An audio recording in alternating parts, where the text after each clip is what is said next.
Joaquin, it's Papa Joe. Here's Grandmama with a brand new book for you, buddy. I love you. Bye. Bonjour Joaquin, it's story time with Grandmaman. Bonjour mon petit chou à la crème. Je t'aime. So, we're going to read some books, but before we read books, we're going to continue our French lesson. Do you remember the last one when we used the word bonjour, which means hello? Bonjour Joaquin. Bonjour Grandmama. Let's review it. You ready? I'm going to say bonjour Joaquin and you say bonjour Grandmama. Bonjour Joaquin. Bonjour Grandmama. Yay! Okay, now we're going to add to that. You know how when you see someone you say, hi, how are you? Well, we're going to do the same thing in French. You're going to say bonjour and then you're going to ask them, how are you? And then that person, which will be you, you'll say, I am fine. Hopefully you're doing well today.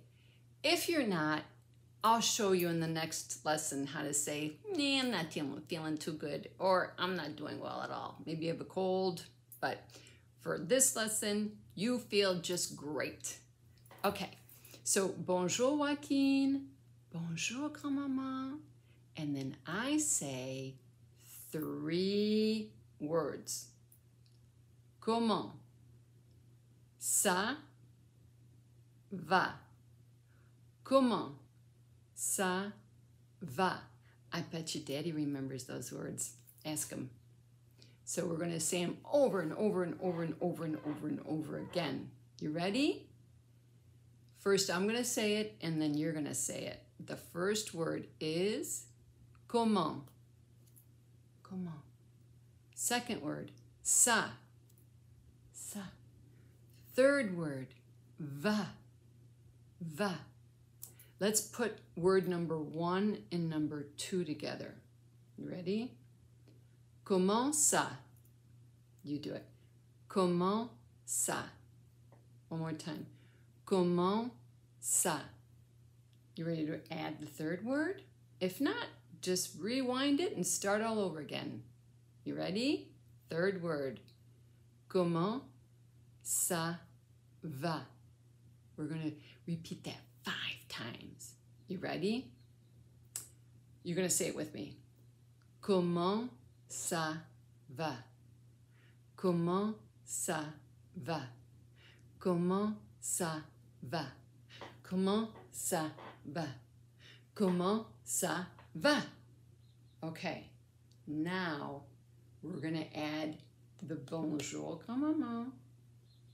Bonjour Joaquin. I'm going to ask you comment ça va? And then we'll stop there and then I'll teach you how to say I'm doing well. You ready?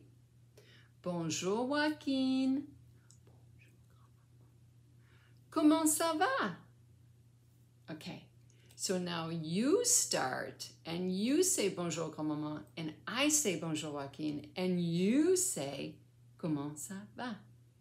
Are you ready? I think you got this. Again, and if you don't, stop and rewind it. Okay, you go first. You say bonjour Grandmama. Ready? Bonjour Grandmama. Bonjour Joaquin. And you say comment ça va? And you're asking me how I am. Okay, now, what do you say when you're feeling well? It's so easy because you say the same thing almost over again. You just add, it's 3 words. First 2 words are the same, ça va. The third one is well, I'm doing well, which is bien.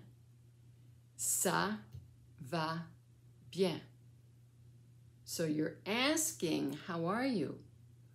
Comment ça va? And you reply, ça va bien. Okay, we're going to put it all together. You ready? You are going to say, bonjour Grandmama. You're going to start. Okay? I'll help you. You ready? You got this. Go. Bonjour Grandmama. Bonjour Joaquin. And you say, comment ça va? And I say, ça va bien. Ah! You ready? Now it's going to be your turn to say, ça va bien. So I'm going to start and I'm going to say, bonjour, Joaquin. And you say, bonjour, grand-maman. And I ask you, comment ça va? And you say, ça va bien. Oh my gosh, that was a lot. We're going to do it one more time, and then we're going to have stories. You ready? You start by saying, bonjour, grand-maman. Ready? Set, go. Bonjour, grand-maman. Bonjour, Joaquin. Comment ça va? You said, comment ça va? Ça va bien, Joaquin. Yay! Okay, and you can watch that over and over and over again till you learn how to say, bonjour, grand-maman, comment ça va? And I say, ça va très bien. Yay! Okay, my love, the first book is Standing on Her Shoulders. It's about a celebration of women in history. And I like this book because it kind of reads like a poem. Okay, I'm going to sit this way so you can see the whole book. Come sit with us, child. We have stories to tell. Listen closely. You come from a deep, deep well. Our mothers and all those who've gone before them paved a freer path and opened a wider door. So that's the grandma, the mommy, and the daughter. Oh, and she's got a sister. There's surely still plenty of work to do, but there's much to learn from what they went through, the women before us. For we are standing on the shoulders of the strong, smart, sage, and soulful ones who have gone before us. Think of the ones who mothers you. She's with you, even when you are apart. You are forever a piece of her heart. Speak her name. And the ones who came before her, generations strong, their words sing of grit and love, your family song.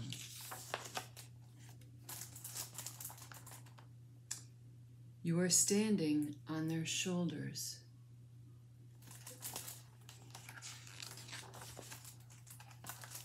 Think of the legends whose lives made way for yours.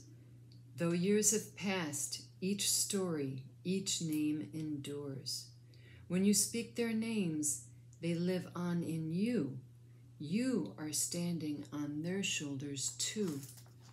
And then these are all artists, female women artists. Freedom seekers, truth speakers, fierce women, brave and wise, justice burning in their eyes. These two women helped slaves become free. Warriors in the fight, marching for their right, believing in a day when women would have a say. And these are all women who helped other women have the right to vote. And these women are still fighting for women to have more power now. Leaders of a new team, dreamers of a new dream, women fighting for their right, athletes of grace and might, speak their names. So these are all the female athletes that are living right now. Keen and curious explorers, refusing to take orders, women who dared to defy, showing girls another way to fly.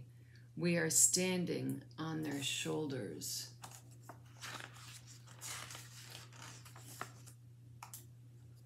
When we remember them and speak their names, we respect the struggles they overcame. We are grateful for the freedoms they've given. We stand on the shoulders of powerful women, women who were little once, just like you. So in the back are pictures of all the women. Oh, it's not done yet, sorry, almost. When we speak, whisper, sing, and shout their names, we honor their lives and the rights we gained. We are all standing on their shoulders. They're putting up pictures of the women. Who will stand on yours? Who's going to stand on this little girl's shoulders when she does all the important stuff in her life that she's going to do? And this is what I was talking about. There's pictures of all the ladies we just read about. There's the athletes, Serena Williams, Megan Rapinoe, Simone Biles. This is the snowboarding lady. This is an artist, Marie Cassette, Frida, Georgia O'Keeffe, Faith Ringgold, politicians, Hillary Clinton, Deb Haaland, Shirley Grissom, and then these are the ladies who helped women gain their rights, the women of color. We have Rosa Parks, Harriet Tubman, Sojourner Truth. And then these are the women that were integral in voting. She was a poet, an author, a performer, Maya Angelou. And she was an anthropologist. She studied, I forgot what anthropologist is. Actually, she wrote about the African-American experience too. But this is all stuff that you learn when you'll get a little older about the important women in our lives and the important women that are in your life, like your mommy and your grandma and Aunt Faith and all your cousins. So that was a book about the power of women. And now we have a book about Max and Marla. Max is a little boy, and Marla is a pigeon or a dove, some sort of bird that is Max's pet. That's when the books are due. I gotta remember that. Max and Marla are having a picnic. Max and Marla are waiting for the first day of spring. The news tells them heavy showers all day. Warm and sunny tomorrow. You see, each year, these two best friends celebrate the beginning of spring with a picnic extraordinaire by the lake. We'll make all of our favorite dishes, right, Marla? Homemade lemonade, potato salads, cheese, baguette, vanilla pudding with fresh strawberries, and Grandma's special cake. Did I miss anything? No, Max, you didn't, but time is of the essence. Marla? Marla? Where did Marla go? Oh, well. Well, she's right there. I see her. They managed to finish it all just fine, even with Marla's help. She's carrying the napkins. The weather woman had promised a perfect spring day. And she was right. It's sunny, warm, and it's about time. Whee! They're going on a bike ride. This is going to be the best picnic ever. Ooh, there's a lot of mountains there. Max and Marla's tummies begin to rumble. Oh, look, they're having fun. Ooh, there's the cake. We are missing just one thing, says Max. I'll be back in a minute. Marla is very good at waiting. Uh-oh. What is happening here? Uh-oh. Marla's napping, and all the squirrels are eating their food. Oh no!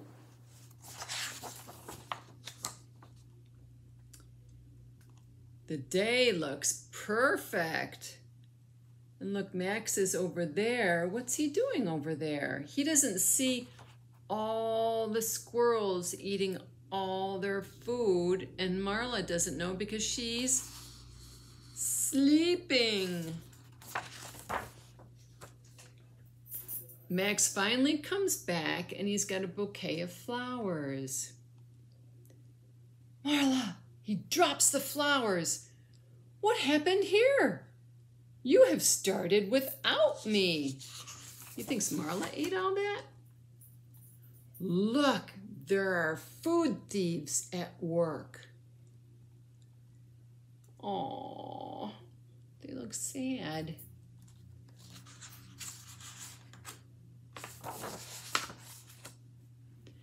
Max and Marla don't feel like staying any longer. They don't even want to look at each other.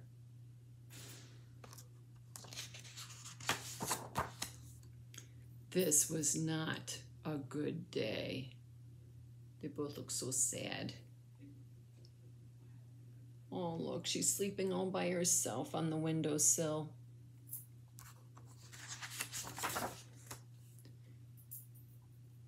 Max and Pan and the Lost Owls is Marla's favorite book, thinks Max. She loves it when I read bedtime stories to her. Marla must be tired. She always giggles when I brush her beak. Marla must be very hungry. I am very hungry.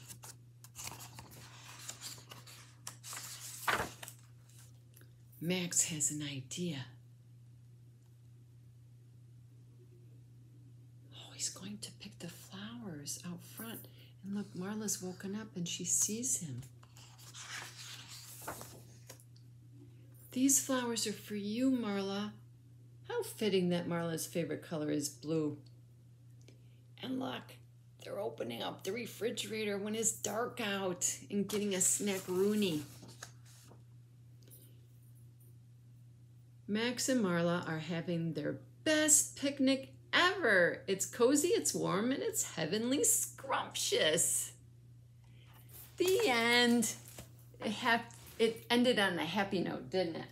Okay, next we have Norman won amazing goldfish. Looks like Norman has a friend, huh?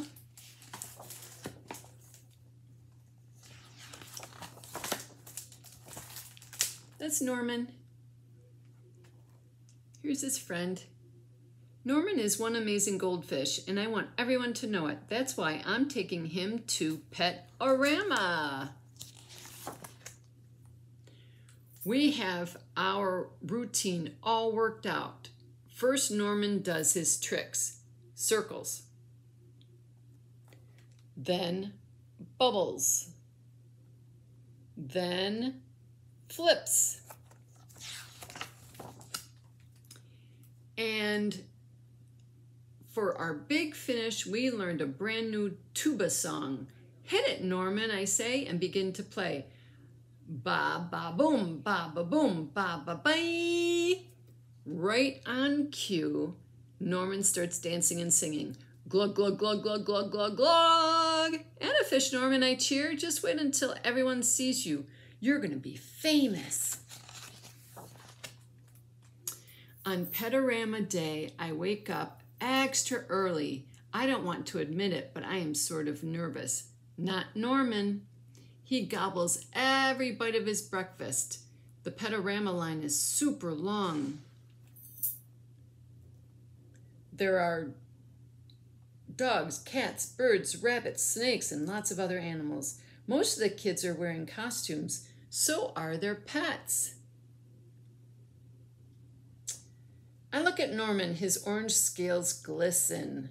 You're so sparkly, you don't need a costume, do you, Norman?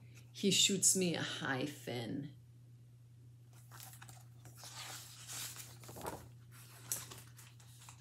Once we're signed up, Norman and I go into the gym. Right away we spot Ben and Dylan with their dog Mustard. Oh my goodness, look at those teeth. Hiya, Mustard does karate, says Dylan. What does your fish do? Lots of tricks, I say. Hey, fish, Ben calls, show us a trick. Norman doesn't move. Dylan and Ben laugh.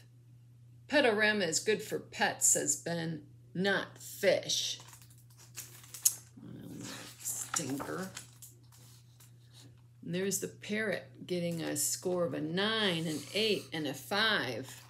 One by one, the judges call pets onto the stage. All the pets look good and many do tricks, but not any better than Norman's. Just wait until they see our act, I whisper. We'll show them, won't we? Norman spits a mouthful of gravel.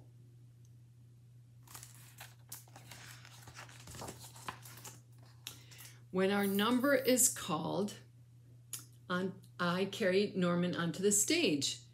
The gym looks really big and crowded. That nervous feeling is back again, big time. I glance over at Norman under the stage lights. His scales and fins are as sparkly as any costume. Just looking at him makes me feel better. I take a deep breath. Introducing Norman, one amazing goldfish, I announce. Uh-oh, Norman doesn't look too good. First, our tricks, circles. Just as we practiced, I circle my finger in the wings, a poodle in tutu twirls, but not Norman. My mistake, I say, trying hard to keep my voice steady. Ready, set, bubbles! Bubbles, a parrot squawks. Not Norman. He doesn't blow even one teensy blip.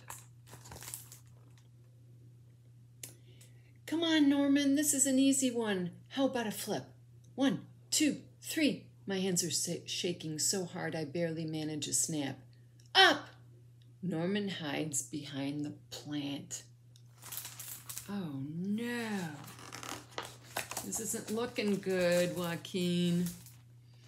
I feel everyone watching, waiting. I give Norman a hard look. His fins and flippers are quivering like crazy. That's when it hits me. Norman isn't being stubborn. He has stage fright too. Oh no, poor Norman.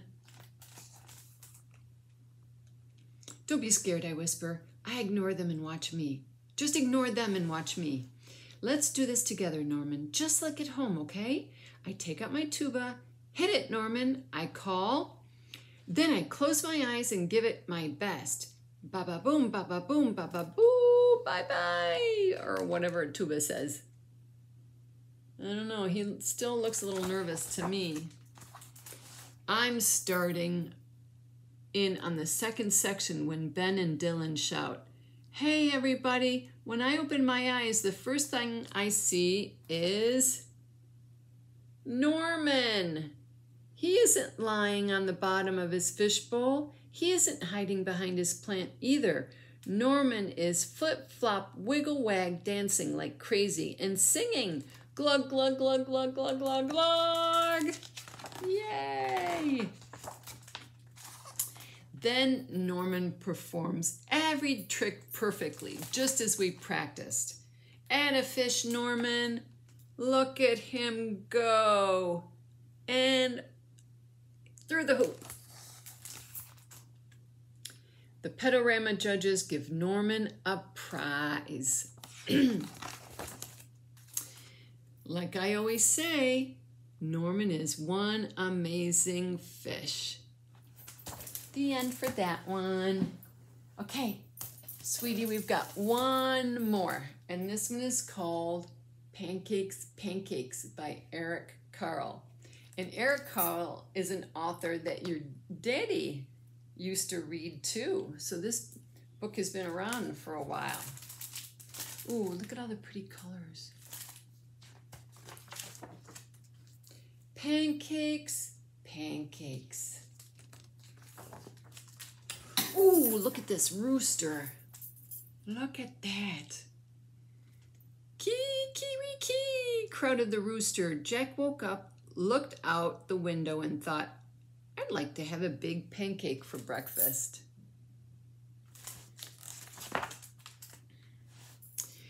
Jack's mother was, whoops, there she is. Jack's mother was already up and busy. Mother said, Jack, I'd like to have a big pancake for breakfast. Well, I am busy and you will have to help me, she said. How can I help? Asked Jack. We'll need some flour, she replied. Take a sickle, that's a sickle right there, and cut as much wheat as the donkey can carry. Then take it to the mill. The miller will grind it into flour. When Jack had cut enough wheat, he put it on the donkey's back and took it to the miller. Can you grind this wheat for me, he asked. I need it for a big pancake.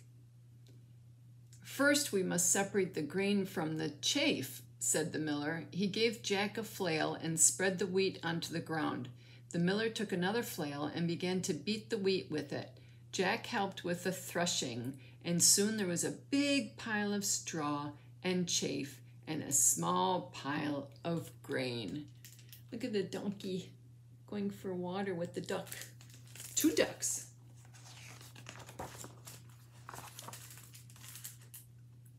Oops. The miller The miller poured the grain on a large flat stone. On top of it was a round millstone connected to the water wheel on the outside. The water wheel turned round and round, turning the millstone round and round too, to grind the grain into flour.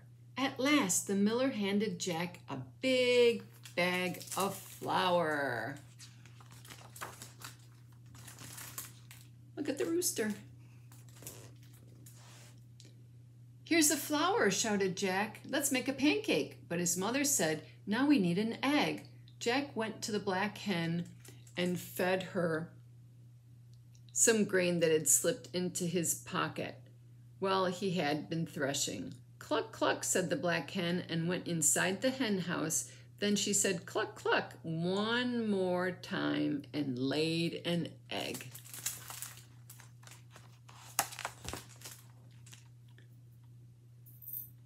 Here's an egg, shouted Jack. Let's make a pancake. But his mother said, now we need some milk. Jack went to the spotted cow and began to milk her. Moo, moo, said the spotted cow as the milk squirted into the pail. Here's the milk, shouted Jack. Let's make a pancake. But his mother said, we need some butter. Jack got the butter churn and held it between his knees. His mother scooped the cream from the top of the milk and put it into the butter churn. Jack pushed the churn handle up and down, and finally the cream turned into butter. Here's the butter, shouted Jack. Let's make a pancake. But his mother said, we need to build a fire. Boy, this is a lot of work, this pancake.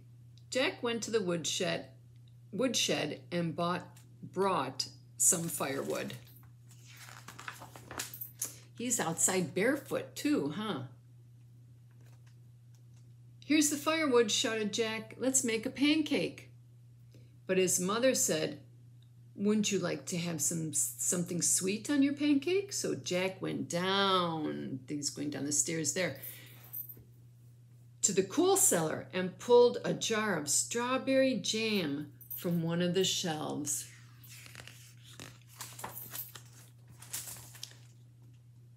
Here's the strawberry jam, shouted Jack. Let's make a pancake.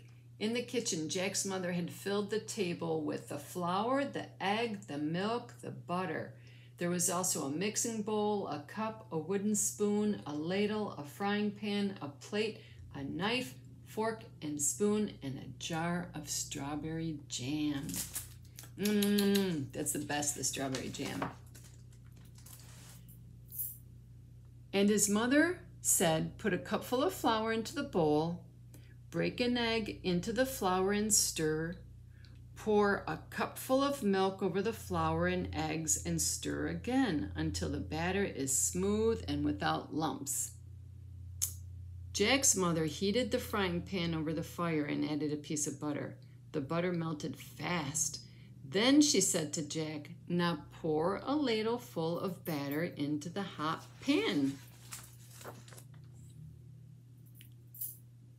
After a minute or two, she looked at the underside of the pancake. It was golden brown. Now watch, she said. I'll turn the pancake over. Ready? Ready, shouted Jack. Flip, said the mother. Up and over went the pancake high into the air and landed right in the pan. In another minute or two, the pancake was crisp on the underside as well. Then she slipped the pancake from the frying pan onto the plate and spread some strawberry jam on it. And now Jack, his mother started to say, but Jack said, oh, I know what to do now. Yummy. The end. And you know, I think all of these close. All of these photos, these drawings are made with paper. I don't know, your mommy and daddy might know about that, but I think that's how all these drawings are made. And that's it, my love. We had 4 stories together. I love you so much, Joaquin. Je t'aime, mon petit chou. And we're going to learn about that very soon, too. Bye, sweetheart. I love you.